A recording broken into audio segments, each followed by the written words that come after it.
হিন্দু, বৌদ্ধ, খ্রিস্টান সহ সকল ধর্মের লোকদের জন্য আমাদের এই সম্মেলন উন্মুক্ত থাকবে। ওয়াজ মাহফিল হবে, ওয়াজ মাহফিল করবে, মানুষেরা শুনবে।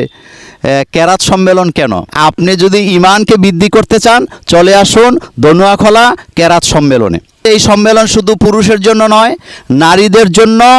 আমরা এই মুহূর্তে দাঁড়িয়ে আছি কুমিল্লা জেলার কুমিল্লা সদর উপজেলার আদর্শ একটি গ্রাম দনুয়াখলা কেরাত সম্মেলন যেখানে করা হচ্ছে 4 ডিসেম্বর সেই মাঠে, এবং সেটি অবস্থিত দনুয়াখলা ফাজিল মাদ্রাসার একেবারেই কাছাকাছি এবং পাশ ঘেরে। ওয়াজ মাহফিল হবে, ওয়াজ মাহফিল করবে, মানুষেরা শুনবে। কেরাত সম্মেলন কেন? কেরাত সম্মেলন এজন্য যাতে ঈমান বাড়ে।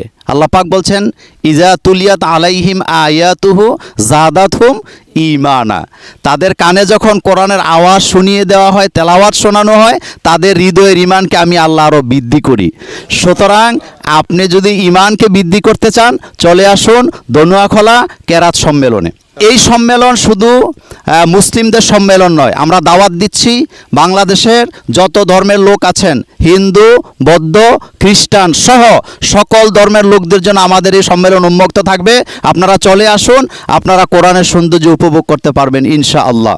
এই সম্মেলন শুধু পুরুষের জন্য নয়, নারীদের জন্য নিরাপত্তা সহকারে এবং যৌক্তিক দূরত্ব বজায় রেখে নিরাপত্তা সহকারে আমরা নারীদের জন্য ব্যবস্থা করেছি।